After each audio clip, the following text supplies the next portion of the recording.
Sean bienvenidos y bienvenidas a un nuevo video. En esta ocasión estudiaremos qué es la axiología.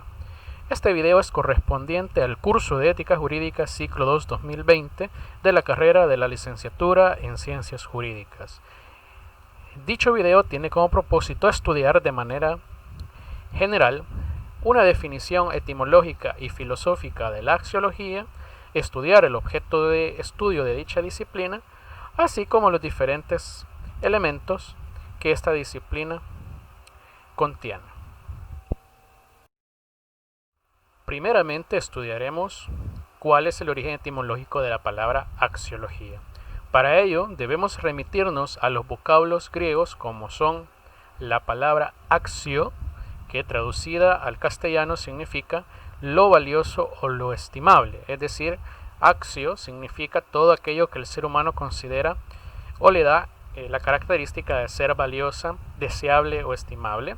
Sumémosle ahora también el vocablo griego logos, que como hemos visto en videos anteriores y en las clases, significa ciencia, conocimiento o tratado de, el prefijo que se le ha colocado a la palabra. En este caso, combinando ambas voces griegas, tendremos traducido al castellano que axiología significa prácticamente el conocimiento, la ciencia o el tratado sobre aquello que el ser humano considera valioso o estimable.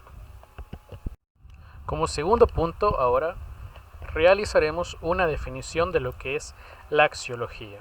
Se entiende por axiología aquella rama de la filosofía, ojo, no rama científica, sino que nuevamente cuando estamos bajo esta lupa o bajo esta óptica de juzgar o de estudiar la conducta humana, pues lo hacemos a partir de las ramas de la filosofía, como anteriormente había sido la ética, pues ahora hablamos de una nueva rama o disciplina filosófica que también estudia el comportamiento humano, pero esta vez un comportamiento humano en particular. Entonces sigue siendo una rama de la filosofía que se encarga de estudiar la naturaleza, la esencia y la influencia de los valores, pero valores entendido en el sentido más amplio de la palabra, es decir, no solo aquellas conductas o circunstancias que nosotros denominamos como valores morales, sino que también hace referencia a los valores estéticos, a los valores políticos, a los valores jurídicos, etcétera, etcétera. Entonces habrán axiologías por cada rama en la que,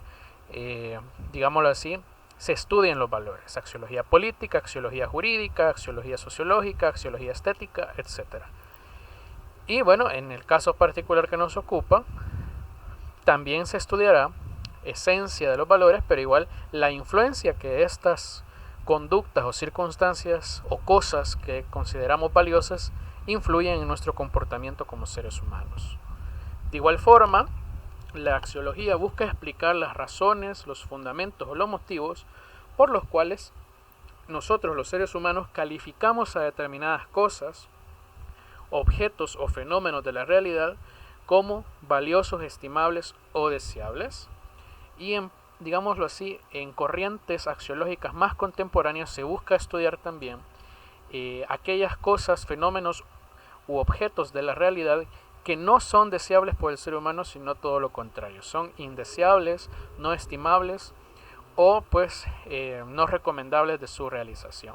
Es lo que en axiología se conoce como antivalores. Pero cuando hablamos de origen, nos hacemos referencia a que la axiología responderá a la pregunta de dónde provienen los valores. Cuando hablamos de esencia, la axiología nos responderá o nos dará una definición de lo que son los valores, y de igual manera cuando hablamos de la influencia, la axiología nos dirá cómo estos fenómenos particulares de la realidad influencian el comportamiento del ser humano. En ese mismo orden de ideas, procedamos ahora a responder la pregunta de qué son los valores. Como cuarto punto, estableceremos que existen métodos o formas para definir a los valores. ¿Cómo vamos a definir los valores? Han existido al menos 3 métodos.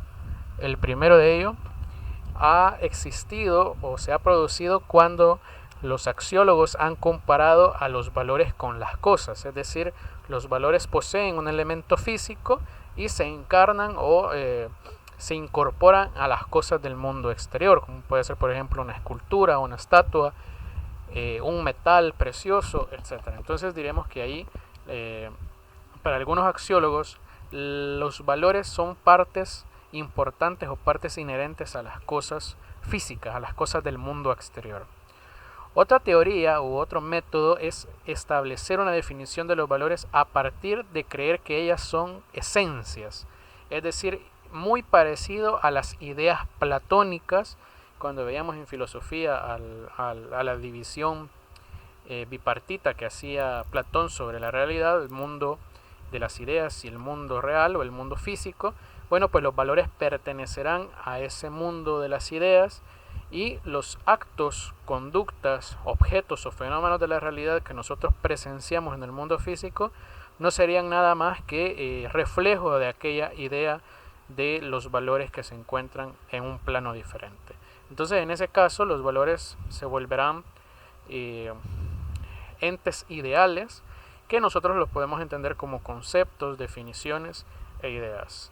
Y por último, hay quienes establecen que los valores son estados psicológicos, es decir, dependen mucho del sujeto que experimente la circunstancia que considere valiosa. Entonces, por lo tanto, los estados psicológicos reducen a los valores a meras vivencias que tenemos los seres humanos o sentimientos, es decir, aquel elemento espiritual que nosotros percibimos, lo que nuestra mente, nuestro sistema nervioso pues considera valioso o bueno, esos serán los valores.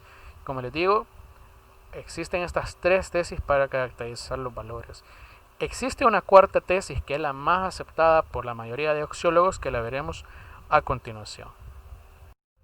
Para concluir con este video, veremos ahora esa cuarta tesis que yo le comentaba, que es los valores como cualidades. Ver o definir a los valores como especies de cualidades.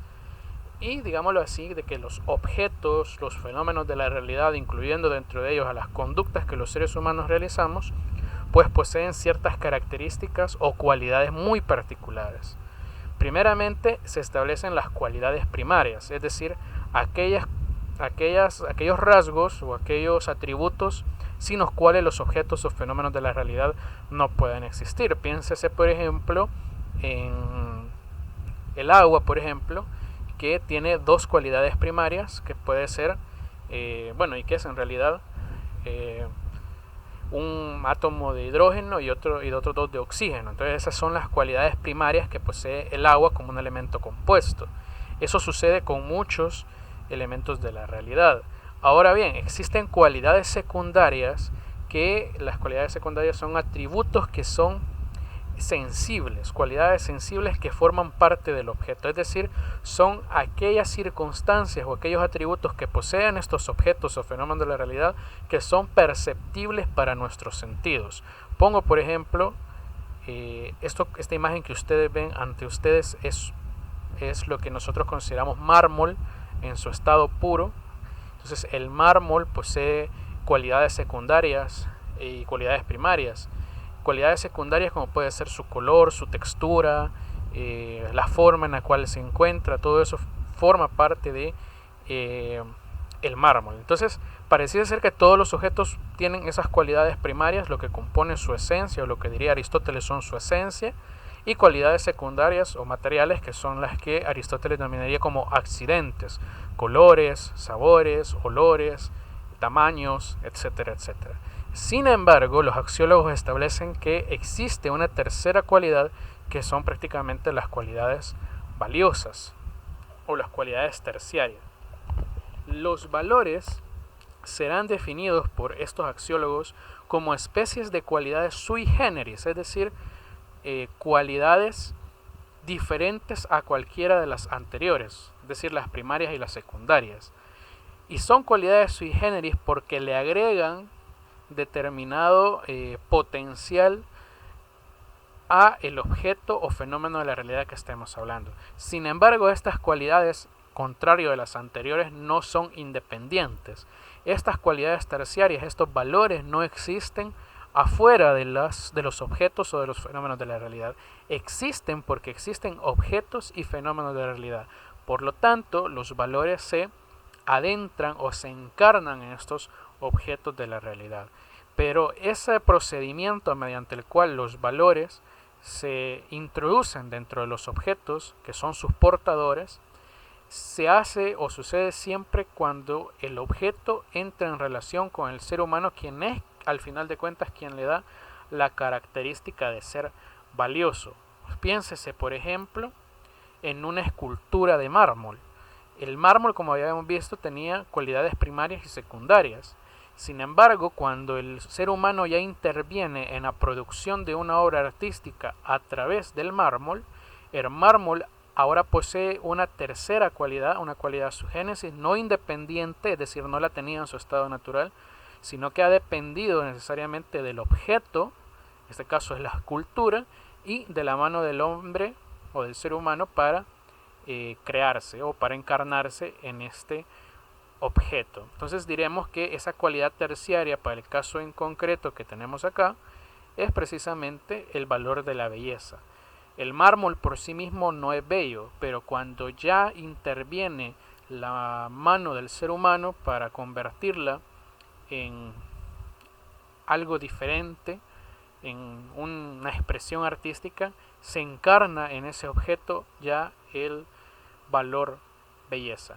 De igual manera sucederá con los fenómenos de la realidad y en específico para nuestra asignatura con las conductas del ser humano. Cuando las conductas del ser humano se realizan o se llevan a cabo, pues esas acciones tendrán unas cualidades terciarias que el mismo ser humano les dará, que nosotros posteriormente llamaremos valores morales. Pero eso les invito a ver el siguiente video que se les presentará a continuación. Por mi parte, hasta este momento ha sido todo. Nos veremos próximamente.